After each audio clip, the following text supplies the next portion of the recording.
And this is Toast with Terry, Charlie and Justin. Terry is away this morning, so it's just Justin and I, and we are doing the show thanks to BBC Knowledge, Channel 619 on Foxtel. Good morning to you. Now, if you are in a state who changed back from daylight saving today, give us a call. And you got caught out by it, like if you're running late for work right now, or we're waking you up, telling you that you've got the time wrong. Because it can happen, right? It doesn't matter how many times they say on the news or print in the newspaper saying daylight saving finishes tonight. It can all go wrong, right? And it went wrong for me. I literally walked into the building a minute before we went on air after Justin rang me at 6:30 just going, dude, it's 6:30. Yeah. My little talking clock on the phone. It was one of those things. Well, I wasn't sure because you don't want to be hassling a mate. It's like, it might be something that you're caught up in traffic and you're thinking, dude, I'm trying to get there. I'm already stressed out. So that's why it was a very plaintive kind of, g'day, mate. How's it going? And then when you said, yeah, I'm pretty good, I thought, he's asleep. And because it was way too relaxed for someone who wasn't in yet. No, my big problem is that the way this normally works is every single year of my life, even since I moved out of home, every single year of my life, my dad has rung me the day before daylight saving finishes. My mum called me yesterday. And said, well, Dad normally rings me up and goes, okay, champ, this is what you do, all right, and reminds me and talks me through it step by step. And I always find it a little bit patronising, but he likes to be taking care of me, and it's good. Yeah. This year, got no call from Dad yesterday. 31. Yeah, well, it's a vote of confidence. Well, that's it. I thought, Dad thinks I'm a man. Dad thinks I'm responsible. I'm a grown-up. I can handle this. What happens? I get it so wrong. I ended up. I think I set my clock back, but my clock also set itself back automatically by an hour. Yep. So I woke up at what I thought was 5:30, just going, wow, that extra hour. I'm feeling fresh as a daisy this morning. Then, morning, Justin. Oh God, and had to drive in here. Yeah. What happened to you? Well, what happened to me was I set my alarm on my mobile phone last night, and I knew it was coming up. Set it. Good boy. But my clock, the clock on my phone, changed itself. So what happened was, when you have to get up early, I always find that I wake up, I wake up at 3 and go, oh, I've got a couple of hours left. Oh, 4:30, I've still got an hour left. And this morning I woke up at 6:05, and I went, oh my God. And so I looked at my clock. My clock on my phone says 5 p.m., and I'm then torn because, I'm doing shows during the Comedy Fest, so I'm thinking, I'm meant to be at a show. Oh, hang on, am I meant to be at radio? I don't know where I'm meant to be. But I tell you what, my body just woke itself up of its own accord, and I tell you what, this body is going to get a reward. It's going to get some cake. It's going to get a little tickle. Well done, body. This is Toast on Triple M.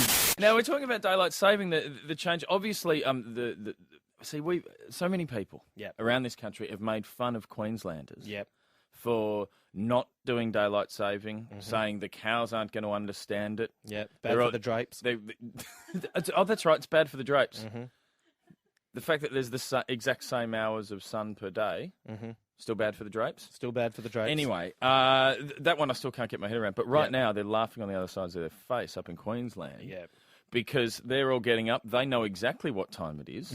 But I was late. I was almost late. You were almost late. But my body clock kicked in. My body clock said, wait a minute, what about daylight saving? Don't trust technology. I am here. And someone else who got a bit mixed up by daylight saving is Di, who's given us a call. Di, what happened to you? I rang the clock. At 2 o'clock last night, and it was 2 o'clock. So I thought, I don't know which way to go. So I put the clock forward, because I had to get up early to organise for a kid's birthday party. My clock says 9:30 now, and I just heard you guys say something, and I'm thinking, oh my God, I need to ring the clock. Clock's engaged. Right. Well, the clock's making phone calls to people, probably racking up phone bills on 1-800 numbers. That dirty clock. Oh, so that's actually amazing. The talking clock is engaged. No, clearly a lot of people are having this problem. Di, let's help you out. Right now, I'm quite sure that the official time is 7:15. Now, I'm not sure where you got 9:30 from. I'm not sure where this mystery 15 minutes came from. No, my clock is set 20 minutes fast anyway, so I'm not late places. Right. You're one of those people. I'm one of those people as well. It's nice to meet a fellow. I've got an extra 20 minutes of sleep. Yeah. Yes. Can I ask you something, Di? I've tried that before of setting my watch forward a bit so I'm not late to stuff. At first, I started just arriving early to parties, and it would be awkward. Or someone's invited you over for dinner and you arrive and they're not ready yet and stuff like that. But the other thing, I just started ignoring my clock, just going, I've got heaps of time. My clock's lying. I don't. Do you play those games now? Yeah, but I have also the kitchen clock is set, I think, 5 minutes fast, and the clock in my daughter's room is set about 10 minutes fast. So. My God, you are Doctor Who. You are bending time and space, Di. You have to be careful with this power. Use it for good. Well, Di, just to clarify the time, I'm pretty sure it's now 17 past 7. And good luck with the kids' birthday party today. I hope that goes very well. This is very good. Thank you. That's all right. And if I could, my suggestion would just be, whatever time you pick today, Di, I would just match all the clocks up in the house because it sounds like that is a bit of a confusing You're scenario. so old-fashioned, Charlie Pickering. This is Toast with Terry, Charlie and Justin. But right now, one of the big news stories, obviously lately, is all this trouble between the bikies. Yeah. The bikie gangs. There's been some violence in airports, which was awful. Serious stuff. But I say let bikies be bikies. I think they're going to sort themselves out. I don't like to interfere in the way that bikies operate. As a rule. It's big of you to say let bikies be bikies. It's very big of you because I know that if you turned up, you could make a difference. But you let them sort it out. But one thing that that the government wants to do is they want to have a banned list of bikie organisations. They want to outlaw bikie organisations. Really? And if your bikie group is on that list, you are an outlaw just by being on that list, just by being a part of the group. And it's been, a lot of the bikie groups are very worried about this. Yep. We actually went undercover with one of Australia's most dangerous, most notorious bikie groups to find out how they were handling it. Take a listen to this.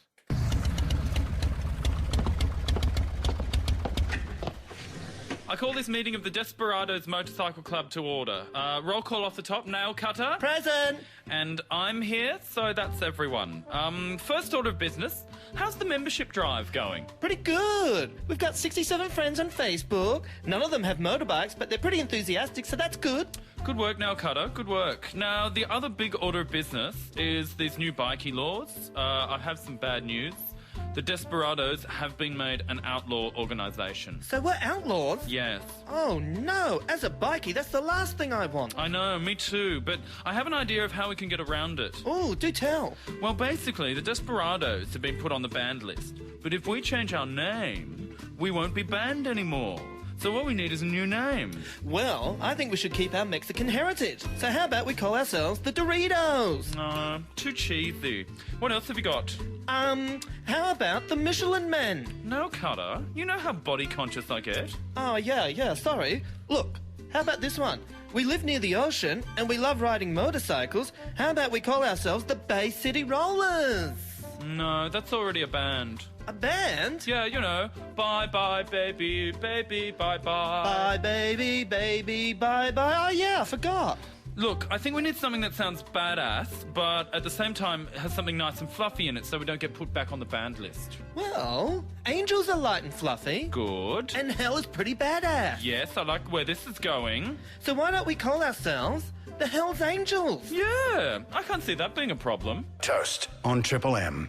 Someone who does have the skills to pay the environmental bills and help us solve the planet's problems joins us on the phone right now. Dr. Karl, thanks for joining us. Good morning, Dr. Justin, Dr. Charlie. Morning. Now, we had one big question we wanted to ask you about. There have been lots of heavy rains in the northern parts of Australia this week, flooding in Queensland, flooding in New South Wales. My question to you is this. When we've got drought going on in the southern part of Australia, in South Australia and Victoria in particular, and other places, why can't we just pipe all this flood water to where there is a drought? We can, and it would work perfectly. The only thing is that this would involve dedication by the various state and or federal governments to put money into infrastructure. Oh, dear. So it's not just a matter of popping down to Bunnings and grabbing a few lengths of PVC and sticking you in the right direction, presumably. The Poisson law tells you that the flow is proportional to the fourth power of the radius, so you need a pipe about 2 metres in diameter. Right. So you've got to have various dams along the way, big pipes right of way, and so this would definitely work. That is to say that you have a centralised network where you get the water from one part of the country and you shift it down to the other end of the country. But it involves the government to be dedicated. The other approach would also work where people would be allowed or encouraged, in fact, to put water tanks in their own houses. Now, at my place here, I've got a 4.5 kilowatt solar cell rig. So in winter, we make as much electricity as we use, and in summer, we make twice as much, and we sell the rest to the grid. Our next project is to put in a 50,000 litre or 50-ton underwater tank. Oh, So wow. that way we just collect all the rainwater whenever it happens. It does rain occasionally. If you just collect it, instead of letting it just run down the gutters, you can then drink it. Now, I have a water tank at my house, which I use purely for watering the garden. The tank that you're talking about, do you use that, or will you use that for drinking water as well? I'd like to, but under current regulations, I'm not allowed to. I can use it only to water the garden and wash my clothes. I can't use it to wash my body or to wash the dishes off which I eat. Now, just if we were going to get the government to do one thing, do you think a giant pipeline that could get that flood water to the rest of the country? Or do you think give everyone a water tank and a solar grid on their house and everyone can look after themselves? Both are good. You'd have to do the numbers. There's arguments for both, but the overall pattern is that we're not heading down either pathway. Right. Excellent. Well, that fills me full of hope, Dr. Carl. Now, of course, people can go to drcarl.com to find out about the Science is Golden book and also the Sleek Geeks movie contest where there's thousands of dollars for kids in high schools and primary schools and universities, am I right? Universities That's right. as well? To make a short movie, we are not just giving them a certificate if they make a witty, entertaining 1-minute movie or a statue of a naked lady with a clock where her stomach ought to be. But on top of that, we are giving them hot throbbing cash. And you can make the movie on a phone, for heaven's sakes. All we want to do is that when you look at the movie on the screen, you go, oh, gee, that's funny. And you keep on watching. Wonderful. 1 minute, 2 minutes, that's all we want. Go to drcarl.com, drkarl.com, and we'll give away thousands of dollars. Thank you very much once again, Dr. Carl, for helping us understand stuff. We appreciate it. Thank you, Dr. Charlie and Dr. Justin. Toast horoscopes with Bonathan Boehner. Hello, I'm Bonathan Boehner. Hail to my hunches. Clap my conjecture. Cover yourself in honey and roll around in rat poison in celebration of my soothsaying. Aries, if it's all getting too hard, look at what else might be possible. Try entering a raffle, touching your tongue on your nose, or going ahead with that gender swap you've always wanted. It worked for Sonia Kruger. Gemini, keep your eye on the ball. Unless, of course, you're in an all-male change room, in which case, eyes down and backs to the wall, swingers. And Cantaloupe, you can't put your hand on your heart and say that everything in life is as good as you'd like it to be. However, you can put your hand down your pants and pretend it's someone else's. Close your eyes and worry about the rest tomorrow. I'm looking at you, Marjorie. I'm Bonathan Boehner. You've sniffed my prophecy. Now make potpourri from my prognostications. Ooh, nanny. Toast. Terry, Charlie, and Justin on Triple M. If you want to know what's going on, I'll meet you down by the water cooler, baby. I want the cooler, baby. I want the cooler, baby. This is the Weekend Water Cooler. And the question we're asking is, how old is too old to breastfeed? Give us a call if you've got a friend who's breastfed for a very long time, whose kids are just a little bit too old to be breastfeeding, if you've just seen someone. Justin Hamilton, why are we talking about this? I was hanging out with some friends in Adelaide during the Adelaide Fringe, and they brought a friend along who I hadn't met before. And so we're all sitting there having a nice conversation, and she said, it's time to breastfeed. And I said, sure, I'm a mature guy. You know, like I'm not going to look and have a giggle or try and get a glimpse of side boob. I'm going to be very mature about this whole situation. And then, no baby, her 7-year-old son, who had been playing outside, came in and suckled on the teat of goodness, and I got a little bit sad in my eyes because it's wrong.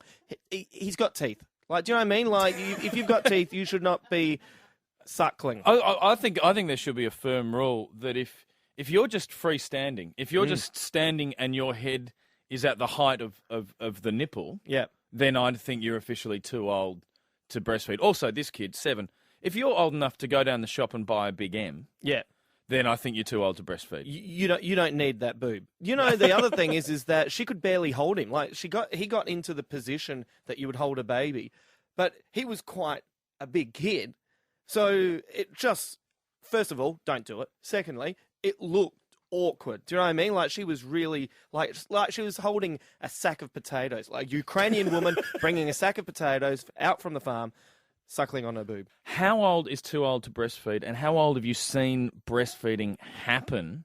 Because I reckon this happens quite a bit. A friend of mine, his aunt or someone was a bit weird for this. They had kids at one point. The kids were 3, 4, 7, and one was 12, right? And I know she was definitely breastfeeding up to the 7-year-old. Goodness. But I know that all 4 were allowed to sleep in the bed. Oh no. So they had all the kids in the bed. Yeah.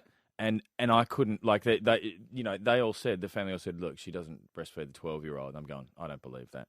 And my opinion is, if you're old enough to feel something, feel a stirring within you when you see a buzz. Do you mean a stiffy? Yep. Yeah. When you're old enough to actually know that there's another reason for a buzz other than breastfeeding, then that's time to absolutely stop it. I think that's the rule. Yeah. Because that's your mum. That is your mum. Exactly. It's everyone's mum. Just stop it.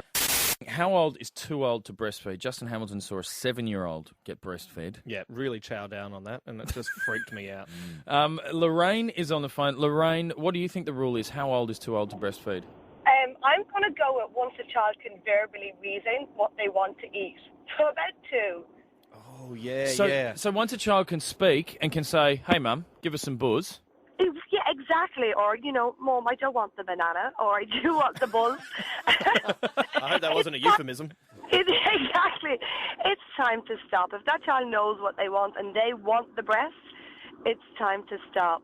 Now, Lorraine, have you witnessed a talking child breastfeed? Well, I lived in a commune in India a few years ago. It was one of these sort of new age hippie-type communes.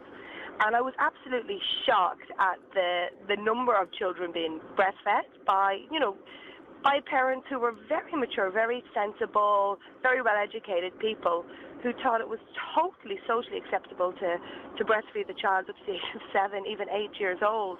The hippies can't get enough of it, Hippie really. market. The hippies love it. They would go around on all fours breastfeeding everyone if they could.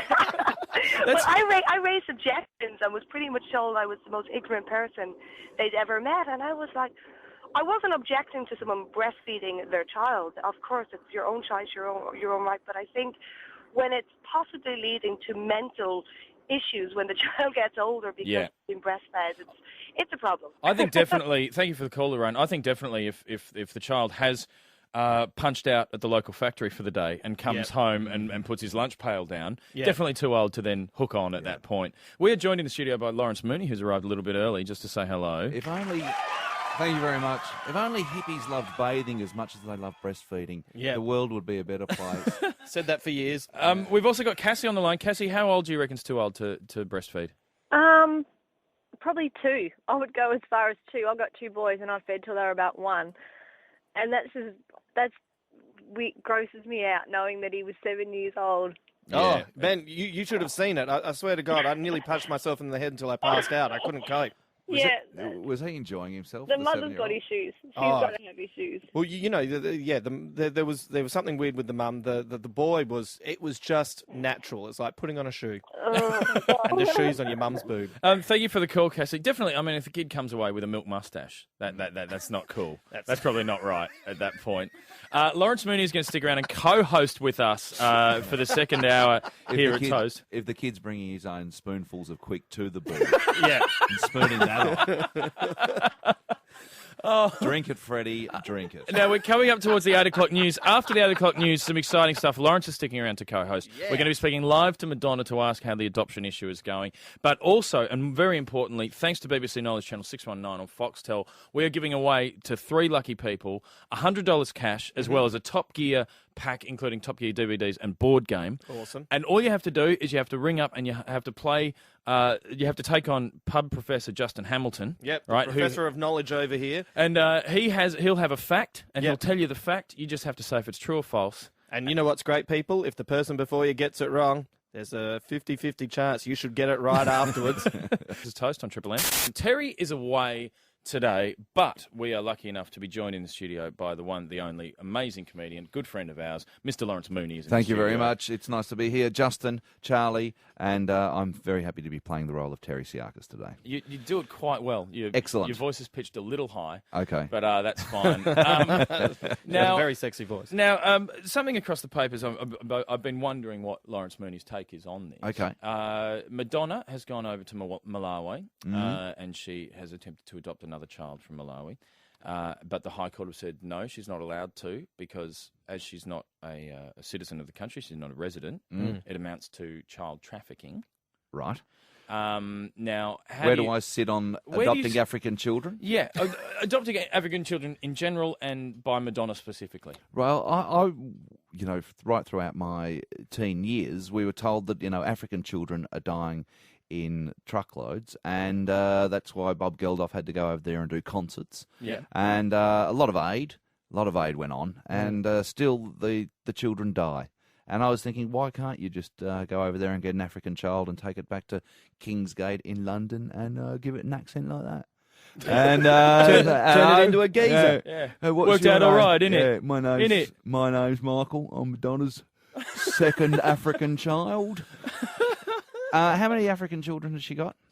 Justin, I think she's got the one. She's got. She gave birth to her daughter Lourdes. Is it It's Lourdes. Lourdes, but Yeah. she spelled it Lourdes. I suppose that is named after the healing place in France, the Our Lady of Lourdes, right? Where people go and wait for the water to bubble, and then they push, cripples and blind people into the water. It's no name for a child. That's a bit of pressure on her daughter, isn't it? Yeah, healing waters, basically, it means. My God, I know some people who think Evian does that for them, so I hope no one names their kid after that. And she has two sons, Rocco and David Banda.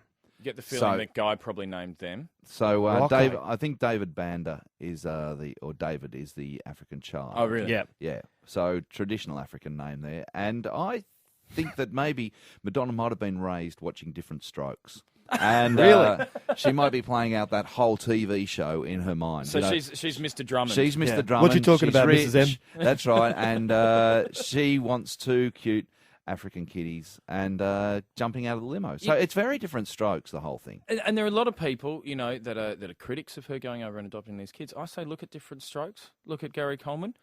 It worked out pretty well. He's now a security guard that assaults people in his spare time and is something of a circus freak. So you don't agree with what Madonna's doing? You're saying leave the Africans in Africa. I actually just think it's a bit of a weird look that, I understand that the children need to be adopted and they need to be given more of a chance. I do accept that. But I just think it's weird that it's only the rich people that can afford the private jet to get over there are able to do it. I'm sure there are just as worthy parents that aren't billionaires that possibly would be able to do as good or a more realistic job of raising a child. I think probably the good thing to do is, get onto the World Vision, adopt the child, leave it in its, cultural background with its potential family around it rather than pluck it out and, take it to a new world. Like when you sponsor an animal at the zoo, is what you're saying.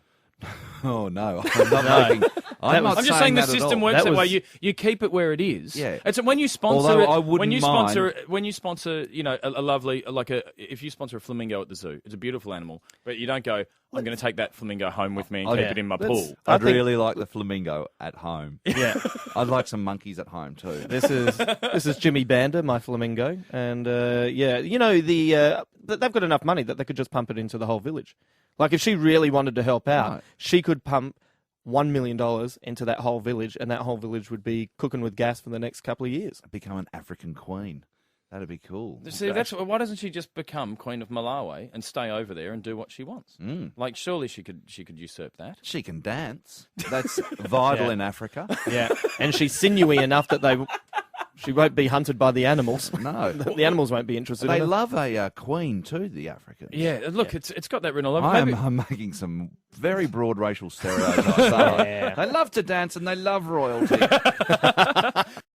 This is Toast with Terry, Charlie and Justin. Lawrence Mooney stepping into guest host. Terry is away today. Hello. And we are doing it. We are doing it for BBC Knowledge, Channel 619 on Foxtel. Check out their Extreme Easter weekend next weekend. Now, we're just talking about Madonna, who's the High Court of Malawi have told her that she's not allowed to adopt. I'm sure she could go to any African nation and get, any child she wants, really. Really? I mean, there's lots of African nations, and there's lots of children in orphanages or... Yeah. Okay, She seems to is have picked Africa one... just littered with children that her parents have gone, nah. Oh, I wanted a child, but nah. I'm not sure if they're quite that relaxed about it. I think there are some exacerbating factors. Right. But from what you can say, she appears to have picked a nation with some rigorous child adoption laws. I'm sure she yeah. could have found somewhere with less legal rigour, shall we I wonder say. where her son David is from, because maybe he's from Malawi, and they've gone, okay, you've had one Malawian, go and get someone from Darfur or Well, that's a good question. Or Congo. Well, go somewhere tough. Mix it up. But look, let's not have a go at her because she has been good enough to join us live on the phone right now. Good morning, Madonna. Thank you for joining us. Look out, world. I'm still one sexy biatch. Okay, Madonna, how do you feel about the judge rejecting your bid to adopt a 3-year-old girl with fears that it could lead to human trafficking? I think it is ridiculous and insulting. The judge has made a ruling that has stopped that poor girl from getting a great education. Great education in what? Looking hot when you're my age. Have you seen my legs? Do they get you hot, Charlie Pickering? I'm not sure hot is the word. Well, just remember, whatever the word is, I don't care, because when I have my way with you, I will eat you all up. Rah! Madonna, Lawrence Mooney here. Listen, you haven't answered the question about the possibility of this leading to human trafficking. I didn't answer it because it's just too stupid to even give it any of my sexy-licious attention.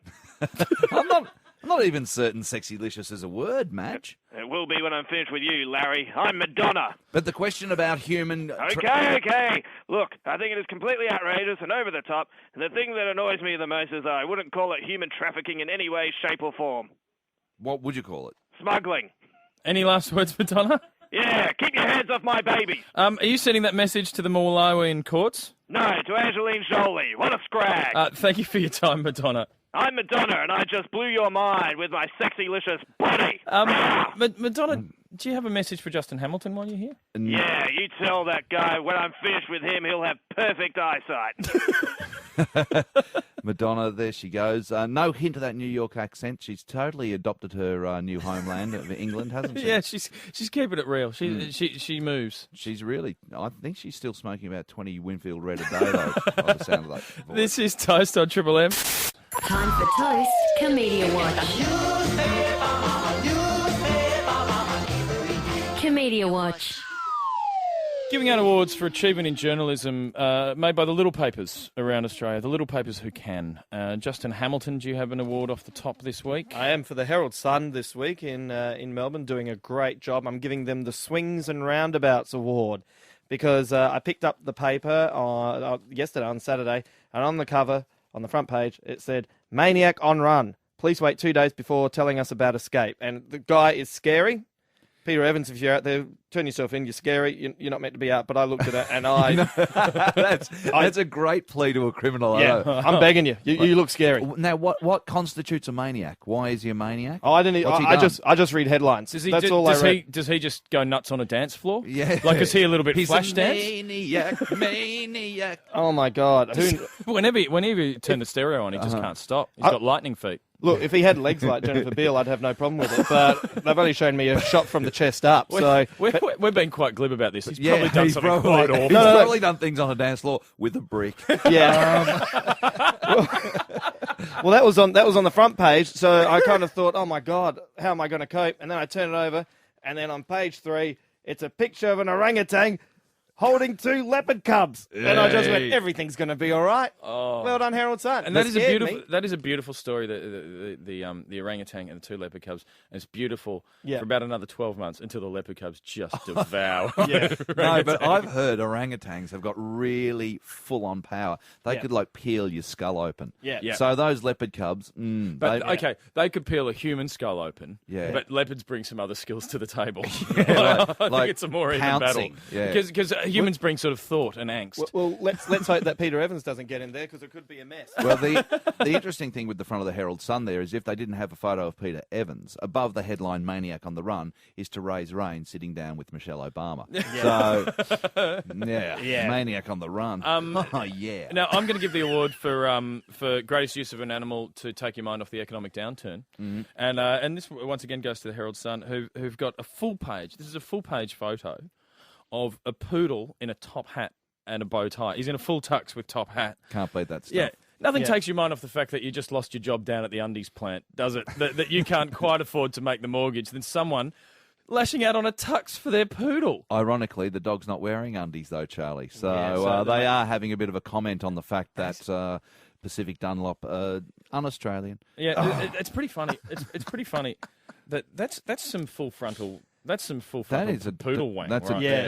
that is a dog's willy. Yeah, like a lot of parents are calling the kids over to the breakfast table right now. Kids, come on over. Have a look at this great picture of the poodle. Oh, let's fold that over. Yeah. Let's fold that over there. No need poodle to see looks that. happy to be there. Yeah.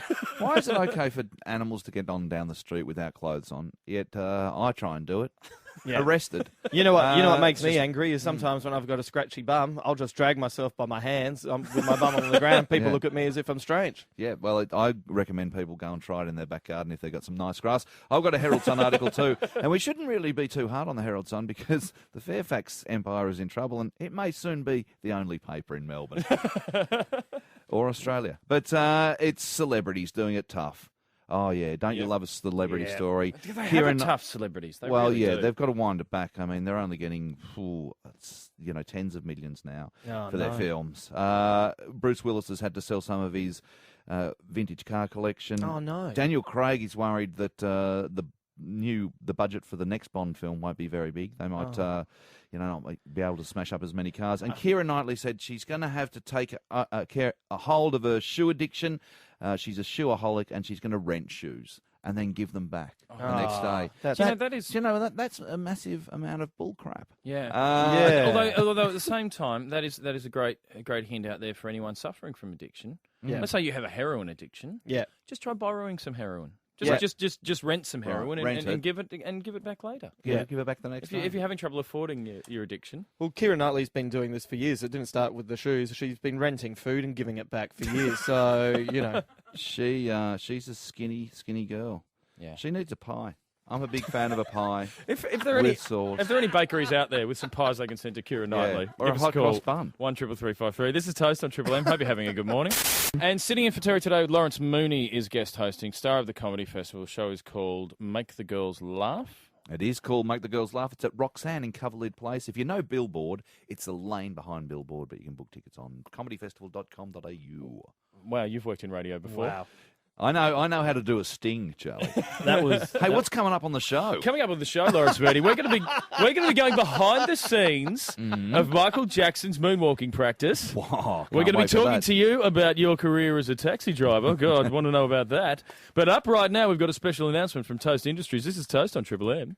In this week's Toast magazine, we bring you all the colour of the bikie gang wars. Who are the leaders? Where are their hideouts? And how come they don't use spokey dokies on their motorbikes? There's a rare interview with Prime Minister Kevin Rudd.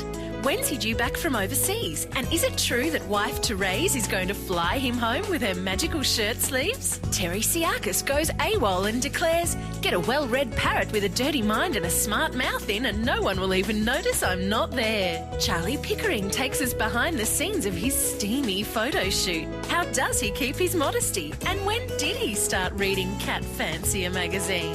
And Justin Hamilton declares he refuses to see the movie Apollo 13 because he hasn't seen the first 12 and wouldn't understand what's going on. There's a 7-page fitness special packed with ideas for toning your tongue, and our bumper do-it-yourself special where we show you how to turn your laundry hamper into a fully functioning methamphetamine lab. That's all in this week's Toast magazine. Toast with Terry, Charlie and Justin. Working weekends so that you don't have to. Triple M. This is Toast with Terry, Charlie, and Justin. Terry's away. Lawrence Mooney joining us in the studio. Guten Hagen. And I can't speak for Lawrence.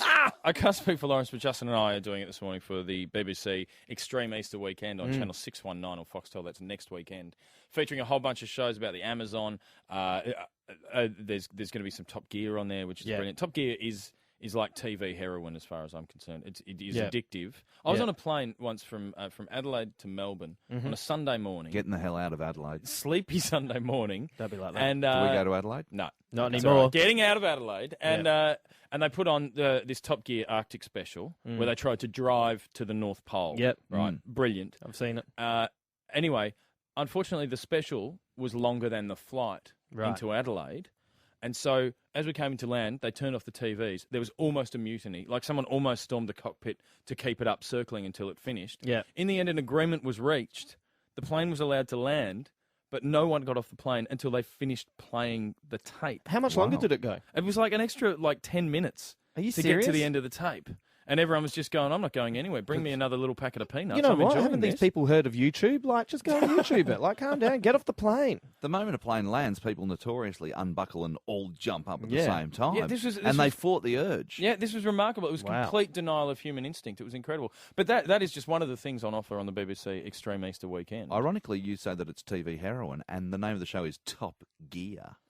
Yeah. See? Maybe Subconscious. Just tied in. Subliminal heroin. But when going they on. say Extreme Easter Weekend, I thought it might have all been, Easter Jesus-based documentaries. And no more Extreme Easter Weekend could have been had than by Jesus himself. He had that was an extreme extreme weekend. Easter. Why, Yeah, why that if was he a- went snowboarding? That could be more extreme. No, if you went Snowboarding Jesus. Yeah. snowboarding Jesus. On a I think- crucifix. I think when he was crucified on Good Friday, he would have thought to himself, "This is the worst Easter ever.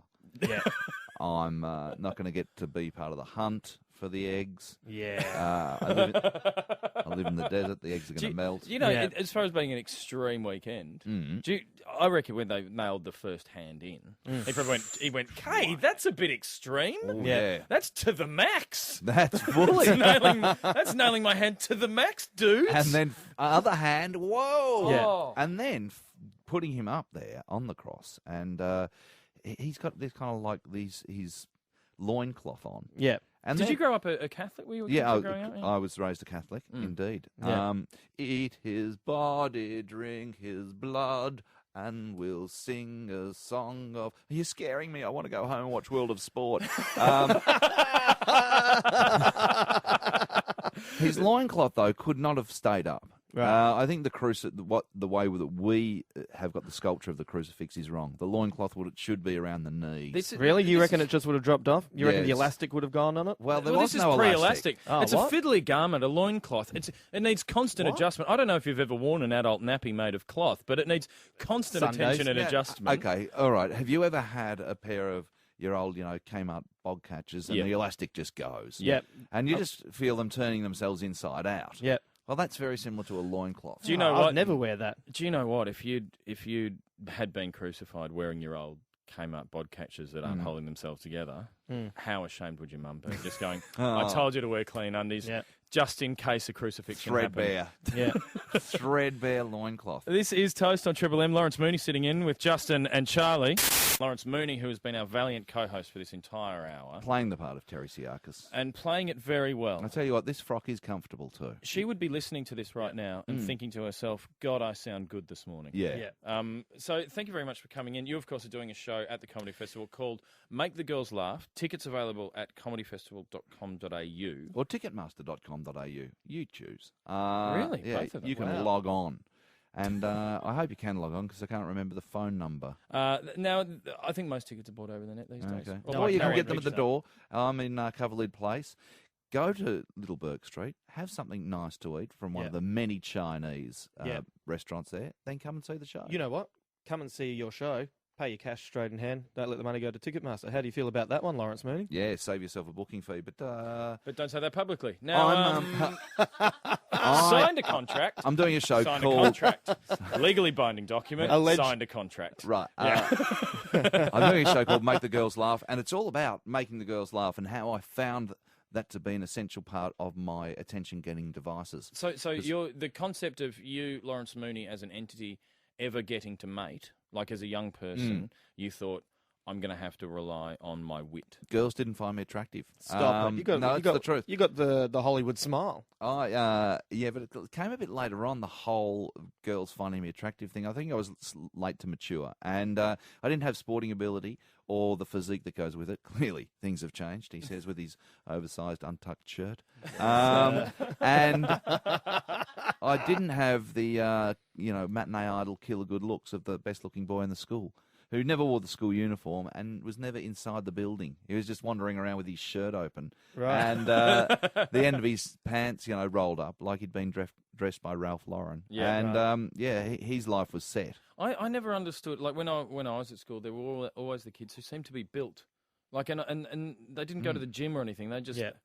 It just seemed to work for them. You know what it was? It's the roids and chickens. Right. Well, I didn't get hair until... When I mean hair, not on my head.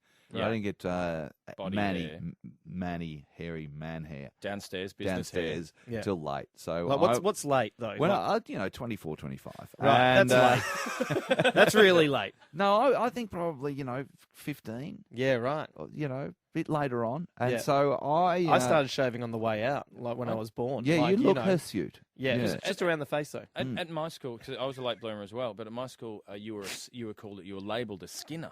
What? Right. Skinner. You're called that? a skinner if you didn't have if you didn't have the hairy business downstairs. Right. You were a skinner, and there was something of a skinner witch hunt. Right. Like once people started to get pubic hair, there were marauding bands of hairy lads would travel to school, and they'd come up, they confront you, they go, "Charlie Pickering, are you a skinner?" Like the pubic inquisition, right? Right. And all you could do, the only way you could get out of it is you could defer it for a while and go, "No, I'm not a skinner. But I know Jeremy's a skinner," and they'd all run off after Jeremy and challenge him. The same sort of thing happened. We didn't call it a skinner hunt, but you get out of the shower after doing sport or playing football, and you'd have your towel strategically placed, and then you'd be at your locker, getting your pants out furtively.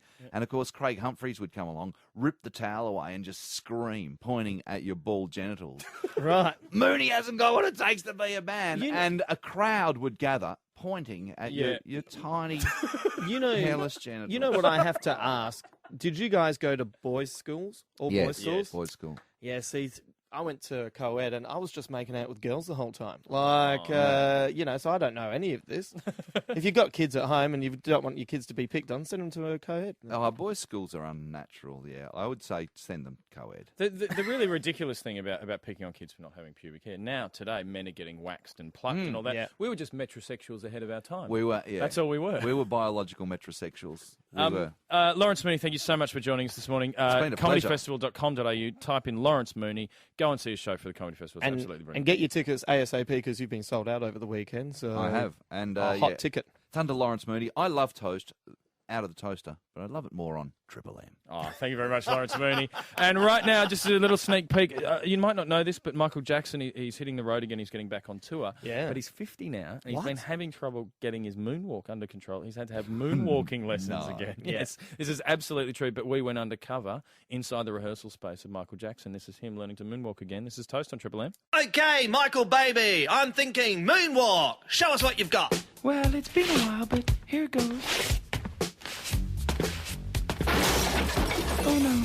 Problem there, Michael, was that you were actually going forwards. And to be honest, when you take the moon out of the moonwalk, it's just a bloody walk, and a fairly special needs walk at that. It's hard. It used to come so naturally. With all due respect, Michael, doing what comes naturally has turned out to be more trouble than it's worth for you lately. Oh, Terry, that is dreadful. If my tear ducts hadn't been in an Arizona landfill since 1986, I would be crying real tears right now. Okay, Michael, let's try again. This time, try to make sure you moonwalk backwards. Okay. Okay, Michael, that was actually sideways. It's a 90-degree improvement, but we've still got work to do. And I think I killed Mr. Waddles. Okay, let's go again, and for God's sake, be careful. Much better, Michael. You actually went backwards then, although you do seem to have trampled over the innocence of some small children. I thought it sounded familiar. Okay, Michael, your moonwalk is improving, and I think that this should help stop you from hurting people. Getting better, Michael, but I need more feeling. I want you to show me something you've never shown anyone before. You see this tag? My face comes with a use-by date. That's not what I had in mind. Toast with Terry, Charlie and Justin. Trying to figure out Sudoku since 1884. Triple M.